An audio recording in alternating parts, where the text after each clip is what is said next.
and welcome back to another episode of our What Instrument Is That and How Do I Use It? You are watching Movers and Shakers Music. I am Christy Russell. I am an educator, a musical mindset coach, and the founder of Movers and Shakers Music. Bringing music into your life is so beneficial on so many levels, not just because you work in early childhood or have young children. The effects, wonderful benefits on your own stress levels, on your own feelings of well-being, they're just undeniable. And when you feel that way, the people around you, the children in your care or the students that you're working with, they will benefit as well. So we're up to number 5, I think. And today's instrument is going to be, there's a few names for these, so bear with me. These are technically known as claves, rhythm sticks. You may have some beautiful, authentic Australian Aboriginal Torres Strait Islander clapping sticks. Whatever it is, they are usually made out of wood and they make a beautiful sound, a rhythmic sound when you tap them together. So they are a percussion instrument that is untuned. Remember, it doesn't have a high or a low sound. It's just got the one sound that we can alter with the length. So we can make some short sounds, long sounds, quick sounds, but our pitch doesn't change.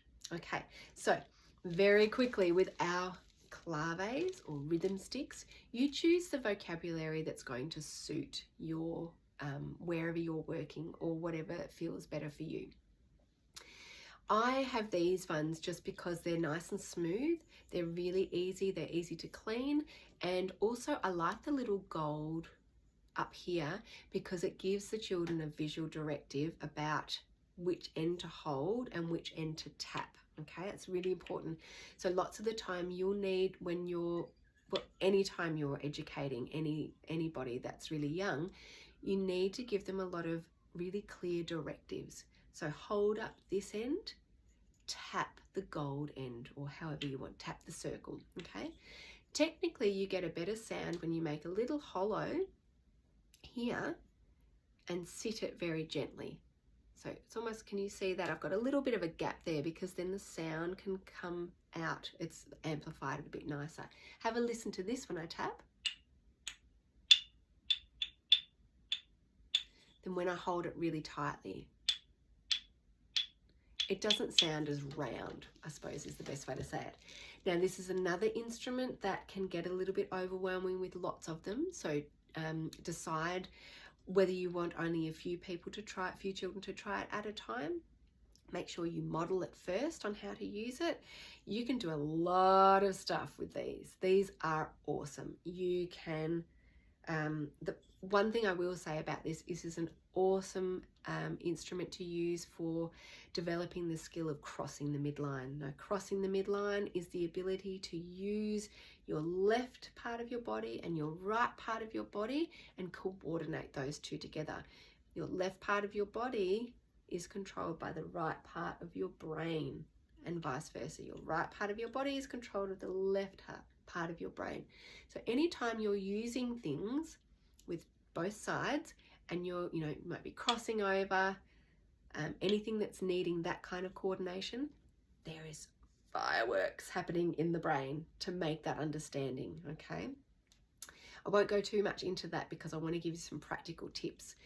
The best thing about these is you can use them in different ways. You can show how to tap together like this. You can tap one at a time on your knee. You can tap on the floor in front of you. 1, 2, 1, 2. You can direct the children to tap them up high. 1, 2, 1, 2. And use the 1, 2 to really give them that directive. You can tap them end to end for the older children who are really wanting that enrich their vocabulary. Okay, for the really, really young babies, they can still hold them. They'll probably mouth them. Use your discretion there as well.